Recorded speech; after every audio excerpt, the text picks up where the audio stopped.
আল্লাহর হাবিব রাহমাতাল লিল আলামিন নবী কামলিওয়ালা এই হাদিসে মুবারাকা কোট করেছেন।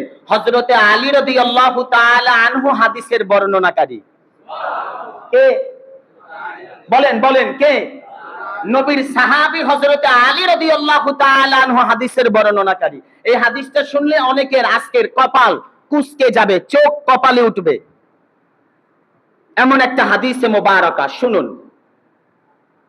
قال رسول الله صلى الله عليه وسلم من لم يعرف عترتي। খুব মনোযোগ দিয়ে হাদিসটা শুনবেন। হযরত আলী রাদিয়াল্লাহু তাআলা আনহু হাদিসে মুবারাকা বর্ণনা করতেছেন, মান লাম ইয়ারিফ ইতরাতি। এই পৃথিবীতে আল্লাহ তাআলা যত মানুষ সৃষ্টি করেছে, এই মানুষের ভিতরে তিন শ্রেণীর মানুষ নবীর আহলে বাইতের মর্যাদা বুঝে না, নবীর আহলে বাইতের শান বুঝে না, নবীর আহলে বাইতের ইজ্জত বুঝে না, কদর, মাকাম, সম্মান, তাসিম, মর্যাদা, মর্তবা বুঝে না। কয় শ্রেণীর মানুষ? একটু মিলান তো, আপনি আমি আছি কিনা একটু মিলান। আমার দেশে অসংখ্য আলেম ওলামা মসজিদে মিম্বরে, নবীর মিম্বরে আলোচনা করে, নবীর আহলে বাইতের কথা বলে না, আছে না? আবার মুহররম আসলে নবীর পরিবার চিনে না, কোন দিন মুহররম তারা তা জানে না, মসজিদ তালা মেরে দেয়, নামাজ এশা শেষ। কেন? কেন?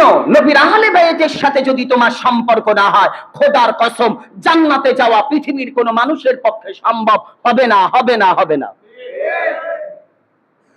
নবীর আহলে বাইতের সাথে সম্পর্ক লাগবে। বলেন কি লাগবে? লাগবে ফরজ, ফরজ। হাদিসটা শুনুন।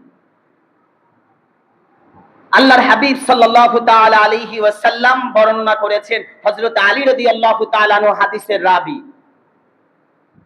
ইতরাতি ওয়াল আনসারা ওয়াল আরাবা। খুব খেয়াল করুন, ওয়াল আনসারা ওয়াল আরাবা। আল্লাহর হাবিব রাহমাতাল লিল আলামিন নবী বলতেছেন, ফাহু আলী আহাদুম মিন সালাসিন, ইম্মা মুনাফিক। শব্দগুলো শুনুন, ইম্মা মুনাফিক, আও ওয়ালাদু জিনাতুন, আও ইমরুন হামালাতহু উম্মুহু বিগাইরি তুহুরিন। কয়টা? আবার বলেন কয়টা? এক, ইম্মা মুনাফিক, যদি কোনো ব্যক্তি নবীর আহলে বাইত চিনে না, হযরতে আলী চিনে না, ফাতিমাতুজ জাহরা চিনে না, হাসান হুসাইন চিনে না, পাক পাঞ্জাতন চিনে না, নবীর আহলে বাইতের মর্যাদার কি দরকার, এত সম্মানের কি দরকার, মুহররম কি দরকার, আশুরা কি দরকার, কারবালা কি দরকার, হাসান হুসাইন এটা কি কবরে প্রশ্ন করবে, ফাতিমা আলী এটা কি কবরে প্রশ্ন করবে? যারা এই ধরনের কথা বলে, রহমতের নবী বলে ইম্মা মুনাফিক, হয় আল্লাহ তাআলা এই পৃথিবীতে তিন শ্রেণীর মানুষ আমার আহলে বাইতদেরকে চিনবে না। তোমরা জেনে রাখবা, যারা চিনে না তারা এই তিন শ্রেণীর যে কোনো তিন দলের যে কোনো এক দল। ইয়া রাসূলুল্লাহ, তারা কারা? রহমতের নবী বলে প্রথম নাম্বার ইম্মা মুনাফিক, হয় তারা মুনাফিক। তারা কি? তাদের দাড়ি আছে, নামাজ পড়ে, টুপি আছে, পাগড়ি আছে, আবা আছে, কোরআন তেলাওয়াত, মসজিদের ইমাম, মাদ্রাসার মুহতামিম, প্রিন্সিপাল, হাফেজ, মাওলানা, মুফতি, গাজী, যা মনে চায় তাই হোক। রহমতের নবী বলে এ মুমিন না। সবাই বলেন এ মুনাফিক। কেন? আমি নবীর আহলে বাইত চিনি না। ইতরাতি, আমি বলছি না, আপনাদের বোঝার জন্য হাদিসে মুবারাকাটা আপনাদেরকে শোনাচ্ছি। ইম্মা মুনাফিক, এক নম্বরে হয় ওই ব্যক্তি মুনাফিক। এখানে অনেক উলামায়ে কেরাম মওজুদ, হাদিসটি এই জন্য বলা। আল্লাহর হাবিব রাহমাতাল লিল আলামিন বলে অথবা আও ওয়ালাদু জিনাতিন, ওই সন্তান হারামজাদা। আপনারা মনে হয় কথাটা একটু শক্ত লাগছে। সন্তান কি? অবৈধ সন্তান। কে? যেই ব্যক্তি নবীর আহলে বাইত চিনে না, রহমতের নবী বলে এরা তিন দলের যে কোনো এক দল, তিন শ্রেণীর যে কোনো এক শ্রেণী। ইয়া রাসূলুল্লাহ কে? রহমতের নবী বলে যারা আমার আহলে বাইত চিনে না, এক নাম্বার হয় তারা মুনাফিক, আর না হয় আওয়ালাদু জিনাতুন, অথবা তার পিতামাতা জেনা করেছে, ব্যভিচার করেছে, তার পিতামাতার মানে পিতার বৈধতা নেই, তিনি হারামজাদা, অবৈধ সন্তান, যার কারণে আমি নবীর আহলে বাইতকে মানে না, চিনে না, আজমত বুঝে না, শান বুঝে না, মর্যাদা বুঝে না, হাকিকত বুঝে না, মর্তবা বুঝে না, পজিশন বুঝে না, ইজ্জত বুঝে না, কদর করে না, সম্মান শুনলে তাদের কাছে ভালো লাগে না। দুই শ্রেণী, প্রথম শ্রেণী মুনাফিক, দ্বিতীয় হারামজাদা। রাসূল আরবি 3 নম্বরে বলতে গিয়ে শক্ত বলেছে, শুনুন। আল্লাহর হাবিব বলে আও ইমরুন হামালাতহু উম্মুহু বিগাইরি তুহুরিন, হামালাতহু উম্মুহু বিগাইরি তুহুরিন। শব্দটা শুনুন। আমাদের দেশে আমরা সকলেই জানি মাসে একবার মা বোনরা অসুস্থ থাকেন, বুঝেন তো আপনারা, যেটাকে পিরিয়ড বলা হয়।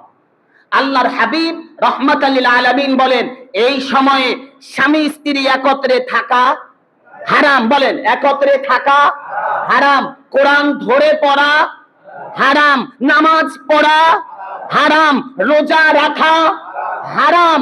এই সময়ে এগুলো সম্পূর্ণ নিষেধ। ওই সময় ওই মা বোন অপবিত্র থাকে। স্বামী আর স্ত্রী যেমন হালাল, তারপরও একত্রে থাকা হারাম। ওই সময়ে যদি কোন স্বামী স্ত্রী একত্রিত হয়ে মিলিত হয়, মনে রাখবা নবীর আহলে বাইত, আমি নবীর পরিবারকে যারা চিনে না, 3 নাম্বার হয় তারা ওই রকম অবৈধ সন্তান, যেইভাবে স্ত্রীর কাছে যাওয়া স্বামীর জন্য হারাম। মা, একজন স্ত্রী, একজন বোন, তিনি যেমন অসুস্থ থাকাকালীন মিলিত হওয়া হারাম, ওই সময়ে যদি কোন সন্তানের জন্ম হয়, স্বামী স্ত্রী জোরপূর্বক মিলিত হয়, ওই সন্তান যেমন অবৈধ, নবী কামলিওয়ালার আহলে বাইতদেরকে চিনে না যারা, তারাও আমি বলছি, একটু বলেন আমি বলছি। রহমতের নবী বলেছেন 3 শ্রেণীর যে কোনো এক শ্রেণী, 3 দলের যে কোনো এক দল নবীর পরিবারকে যারা চিনে না। এই সাহাবীরা শোনো, আমি নবীর পরিবারকে যারা চিনে না তারা 3 দলের যে কোনো এক দল। এবার তোমরা নিজের সাথে মিলিয়ে দেখো ওই দলে কি তুমি আছো কিনা। হযরত আলী রাদিয়াল্লাহু তাআলা আনহু বলে আমি সিজদায় পড়ে গেলাম, সিজদায় পড়ে গেলাম, আল্লাহ আমিও কি এই দলে পড়ে গেলাম কিনা। আল্লাহর হাবিব রহমতের নবী বললেন আলী মাথা তোলো, মাথা তোলো। ওই আওলাদ যারা হবে তাদের ভিতরে তুমি আলীও একজন, ফাতিমা একজন, হাসান একজন, হুসাইন একজন, আমি নবী একজন। এরা মিলে আমার আহলে বাইত। এদেরকে যারা মানবে, মহব্বত করবে, ভালোবাসবে, আমি নবী তাদেরকে ভালোবাসি, আমি নবী যাদেরকে ভালোবাসি আল্লাহ তাদেরকে ভালোবাসে। এবার আপনারা বলুন, নবী বললেন যারা নবীর আহলে বাইতদেরকে চিনে না তারা কয় দল? বলেন কয় দল? আমি বলছি, এটা মোল্লার কথা না আল্লাহর কথা?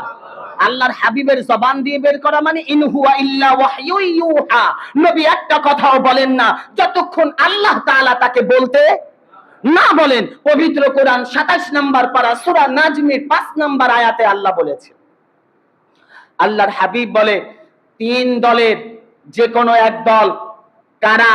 যারা আমার নবীর পরিবার চিনে না, বুঝে না, তাদের কাছে ভালো লাগে না, তাদের কাছে সম্মান আজমত এগুলো শুনলে বিরক্তি লাগে, চক্ষু কপালে উঠে যায়, কপাল কুঁচকায়। তারা বলে এত কিছু লাগে কিসে, এটার কি দরকার, কবরে কি এটা প্রশ্ন করবে? প্রশ্ন করে তারা।